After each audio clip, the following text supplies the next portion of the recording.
you have been in conversation with me the last few weeks, expressing appreciation for this month's sermon series. I've been retelling the stories of lesser-known heroes of Black history and asking how they can be guides for us as people of faith. And I appreciate that, input. It's always a gift to know what you're thinking about and responding to. But knowing that some of you were expecting me to continue this brought me to a kind of crossroads about a week ago when I started planning for today, because my plan was to continue to talk about Black History Month, but after last Sunday, what I really wanted to talk about was the Bad Bunny halftime show. Raise your hands who caught that in the Super Bowl. Yeah, a lot of us. I have to say, that was one of the most inspiring things I've seen on television in many years. To start from an artistic perspective, it was the most cinematic halftime show I've probably ever seen, right? Rather than placing a celebrity guest on a stage surrounded by dancers and adoring fans, this was more like a well-executed music video unfolding right there at the 50-yard line, with wide shots of the extensive scenery, but also a lot of close-in footage of Ocasio passing through various tableaus, all of which were rich with meaning. And that's the other thing, this show was also narratively so substantive, telling the story of Puerto Rico specifically and of the Latin American experience broadly through lyricism and symbolism.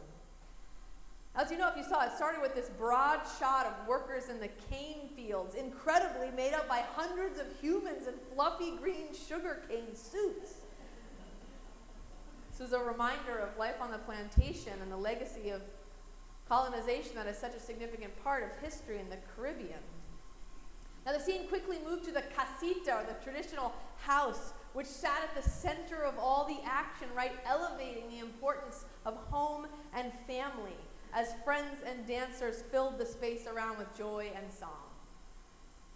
And then there were the food stands and the piraguas, shaved ice carts, and the shot of rum, and all these things representing a pride of culture and tradition, and a plea, I think, to preserve these staples of Puerto Rican life and custom in the face of gentrification, something guest star Ricky Martin nodded to in his performance of a song about what has become of Hawaii.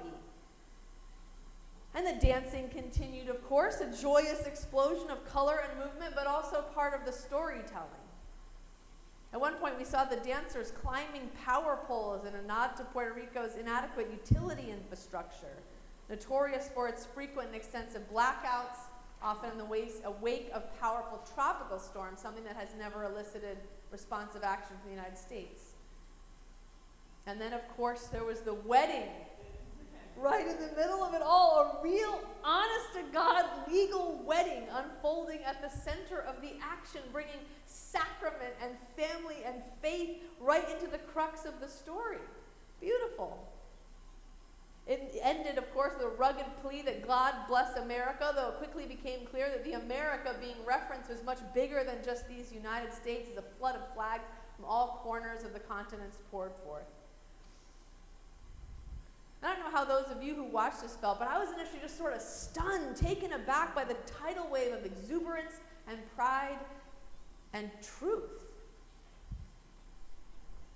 Like, do you know how you feel when you're part of a conversation? Maybe it's a difficult conversation, or maybe there's just someone difficult as a part of it, and then finally someone says the thing that's just undeniably true about the whole situation, right? That's how I felt. Like, this is so honest and so brave and so beautiful. Could I understand any of the words despite my college-level Spanish training? No. Did it matter? No. I understood on a deep nonverbal level that the whole event was a celebration of being Latino, presented without translation, but more importantly, without excuse or apology. And in the minutes after I processed the wonder and joy and spectacle of it all, I felt an emerging understanding of its deeper meaning, and I was moved to tears. Because in a country that has recently become a place where racist tropes are cast about without care from the most powerful leaders among us, a place where horrible, dangerous, cutting words are being used to describe our fellow citizens and global neighbors, words like garbage people and criminals. In a place where non-white citizens and residents are being hunted down indiscriminately because of the color of their skin, into this environment came exploding like a meteor this color and sound and happiness and music and pride. And I could feel my Latino friends and neighbors being seen, and it filled me with hope. It was a transfiguration of its own sort, right? A flash of something bigger, something more beautiful and true than we had previously been thinking about. A vision both of what is, but also what might be, if our faith is sound enough. But then I thought, well, no, I can't talk about Bad Bunny in my sermon this week. It's supposed to be about Black History Month, right? This is Latino history. Luckily, I mentioned this to a friend who immediately corrected my error. You can't separate them like that. It's all connected. You can't separate Black history from Caribbean history and by extension Latino history. The enslavers made sure of that when 500 years ago they brought hundreds of thousands of kidnapped Africans to the Americas, with most arriving first in the Caribbean islands.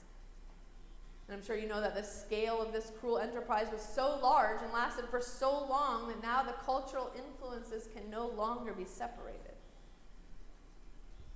Even beyond that, the contours of our current situation have so long been shaped by the forces of white supremacy and European colonization, American militarism, that all movements to shake off these tyrannical forces are inherently linked together.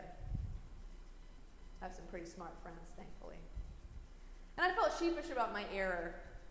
But rather than let that stop me and embolden me to go on a deep dive through lesser-known heroes of Black history who are from the Caribbean themselves, there are so many. I could give 10 sermons just about that.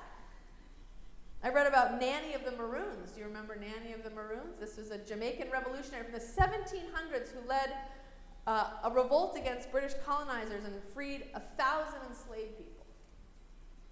I read about Toussaint Louverture, a Black man born enslaved who went on to become the leader of the Haitian Revolution, which historians recognize as the first and only successful large-scale slave revolt in modern history, the one which led Haiti to become the first independent Black republic. I read about the many Caribbean-born Americans who participated in the civil rights movement here in the United States, including Jamaican Marcus Garvey and Trinidadian Kwame Ture, born Stokely Carmichael. I read about Harry Belafonte, Malcolm X, and Colin Powell, and Audre Lorde, and Rihanna, all of whom have Caribbean heritage. And I read about Shirley Chisholm, who's on the front of your bulletin, a Barbadian American who was the first Black woman to be elected to the United States Congress in 1968, and who in 1972 was the first Black candidate for a major party nomination for President of the United States. You know, she didn't win that election, but she became a beacon of hope for other Black women who would run for office over the next many decades, all the way down to Kamala Harris, who named her as one of her personal role models. She became a vision, both of what is and of what might be. So that's what I was doing this week, if you were curious. If you came in, you said, I wonder what Liz has been doing. I've been reading about Caribbean American heroes. If you have some time and access to the internet, I might encourage you to do the same. I think it will fill you with courage, and bravery, and awe. But really what all this exploration brought home to me again was that this is all connected, right? Liberative movements everywhere, and the forces that oppose them are part of the same story. And though each of these movements have their own meaning and identities and priorities that are important to maintain, understand, and recognize, we do a disservice when we imagine different liberative movements to be totally unrelated. Which I think is so important for us to remember when we read the Gospels, because the Gospels are constantly trying to remind us of the same thing, right? The God story has many different parts, but it's in fact one story. It's unfolding in different times and places, but it's connected. Now, the Transfiguration, which you might have heard before if you've been sitting in the pews for a while, it's partly about how the story unfolding in Jesus has both immanent and transcendent dimensions, right? Some followers take a fated hike up the mountain, and they see and experience how the man walking around with them every day, healing lepers and attending dinner parties, is this same person that's shimmering with sacred energy on the mountaintop, right? Unified with God. It's the same story, the same movement. But as much as that, this story is also about the connection between the story about Jesus and the story that came before Jesus.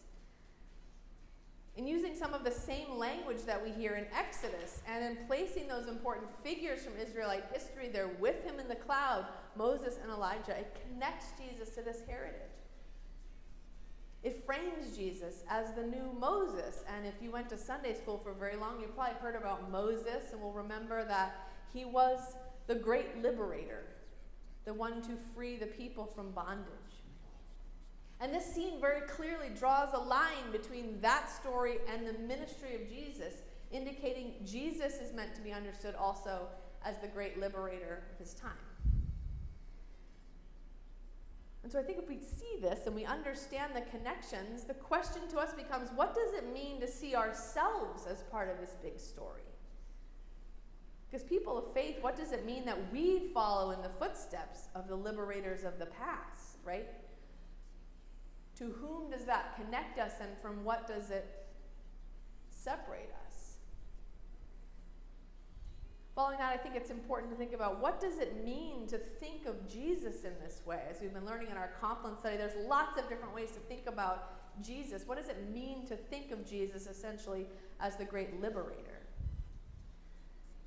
And to imagine that whatever it is that we need to be free from, whatever it is we need to be free from, Jesus of the dusty roads, Jesus of the healing words, Jesus of the provocative protest, Jesus of the divine energy, that Jesus is there with us in that work. Maybe another question is, how do we put the stories of liberation, our own communities, at the center of the stage? How do we use our space and our place to center movements for liberation that follow in Jesus' footsteps? I've been thinking a lot about this stuff this week as I've sort of grappled with the transfiguration. I think, for my part, the idea that the life, death, and resurrection of Jesus somehow frees me from bondage to the sins that plagued my ancestors remains a worthy frame for me. It empowers me to consider what narrative I want to be part of now. And I feel lucky to have had in my life a handful of visions of this truth. Mountaintop experiences, so to speak. And I know that a vision can take you a long way. I know that a glimpse, if it is clear enough, is enough to sustain you for an arduous journey. And I think the church is the body of people who believe, whether they were on the mountaintop or not, that they have that glimpse in Jesus of how it is and how it might be. And I think that vision is supposed to be enough to sustain us, to speak the truth in new ways relevant to our own time. I continue to be so grateful for the varied witnesses to freedom that exist now, that are part of our past, and so eager to be part of those same voices having a platform in the future, and to hear and to see and to celebrate that together as a community. So I offer you those reflections and that question, that encouragement to go back and watch the halftime show if you didn't do it. Do all that in the name of the God who created us, redeemed us, and continues to sustain us always. Amen.